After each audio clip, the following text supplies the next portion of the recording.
ಕೊರಟಗೆರೆಯಲ್ಲಿ ನಡೆದ ಪಟ್ಟಣ ಪಂಚಾಯಿತಿಯ 4ನೇ ವಾರ್ಡ್ನ ಮರು ಚುನಾವಣೆಯಲ್ಲಿ ಕಾಂಗ್ರೆಸ್ ಅಭ್ಯರ್ಥಿ ನಂದೀಶ್ ಭರ್ಜರಿ ಜಯಗಳಿಸಿದ್ದಾರೆ.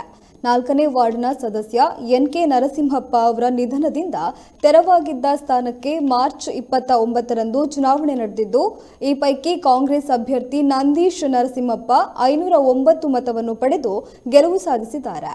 ಮಾರ್ಚ್ 29ರಂದು ಚುನಾವಣೆ ನಡೆದಿದ್ದು 1283 ಮತಗಳ ಪೈಕಿ 1048 ಮತಗಳು ಚುನಾವಣೆಯಾಗಿದ್ದವು. ಇದರಲ್ಲಿ ಜೆಡಿಎಸ್ನ ಮಾರುತಿ 434 ಮತಗಳು, ಬಿಜೆಪಿಯ ಗೋಪಿನಾಥ್ 85 ಮತಗಳು ಹಾಗೂ ಪಕ್ಷೇತರ ಅಭ್ಯರ್ಥಿಗಳಾದ ನಾಗರಾಜು 15 ಮತಗಳು, ನಾರಾಯಣಸ್ವಾಮಿ 1 ಮತಗಳನ್ನು ಪಡೆದಿದ್ದಾರೆ.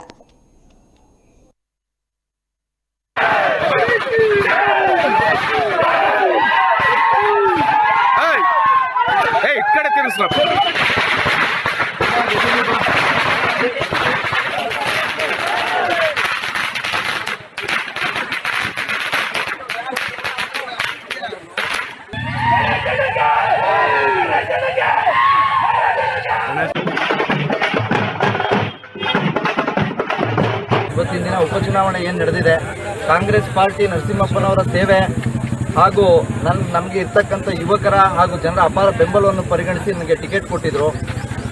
ಕೊರಟಗೆರೆ ಇತಿಹಾಸದಲ್ಲೇ ಇಂಥ ಜಿದ್ದಾಜಿದ್ದಿನ ಎಲೆಕ್ಷನ್ನು ನನಗೆ ಬುದ್ಧಿ ಬಂದಾಲಿಂದ ನಾನು ನೋಡಿಲ್ಲ. ಈ ಎಲೆಕ್ಷನ್ನಲ್ಲಿ ನಾವು ಡಾಕ್ಟರ್ ಜಿ ಪರಮೇಶ್ವರ್ ಅವರ ಸಹಕಾರದೊಂದಿಗೆ ಹಾಗೂ ನಮ್ಮೆಲ್ಲ ಕೌನ್ಸಿಲರ್ಗಳು ಲೀಡರ್ಗಳ ಸಹಕಾರದೊಂದಿಗೆ 509 ಮತಗಳನ್ನು ಪಡೆದು ಜಯಶೀಲರಾಗಿದ್ದೀವಿ.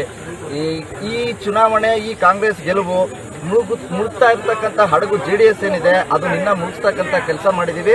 ಪಂಚಾಯತಿ ಕಟ್ಟಿ ತೊಡೆ ತಟ್ಟತಕ್ಕಂಥ ಕೆಲಸ ಮಾಡಿದ್ದೀವಿ. ಇವತ್ತು ತಟ್ತೀವಿ ಹಾಗೂ ಕಾಂಗ್ರೆಸ್ಗೆ ದುಡಿತೀವಿ ಹಾಗೂ ಡಾಕ್ಟರ್ ಜಿ ಪರಮೇಶ್ವರ್ ಅವ್ರನ್ನ ಮುಖ್ಯಮಂತ್ರಿ ಮಾಡೋವರೆಗೂ ನಾವೆಲ್ಲರೂ ಒಟ್ಟಾಗಿ ನಾವು ಕಷ್ಟಪಟ್ಟರೆ ಎಷ್ಟು ಗೆಲುವು ಹೆಂಗೆ ಪಡಿಬೋದು ಅಂತಕ್ಕಂಥದ್ದನ್ನ ನಮ್ಮ ಲೀಡರ್ಸ್ ಆಗಲಿ ನಮ್ಮ ಕಾಂಗ್ರೆಸ್ ಕಾರ್ಯಕರ್ತರು ಇವತ್ತು ತೋರಿಸಿದ್ದಾರೆ. ಡಾಕ್ಟರ್ ಜಿ ಪರಮೇಶ್ವರ್ ಅವರನ್ನ ಮುಖ್ಯಮಂತ್ರಿ ಮಾಡೋವರೆಗೂ ಈ ಕ್ಷೇತ್ರದಲ್ಲಿ ನಾವು ಇದೇ ಥರ ದುಡಿತೀವಿ ಅಂತ ಹೇಳ್ತೀನಿ.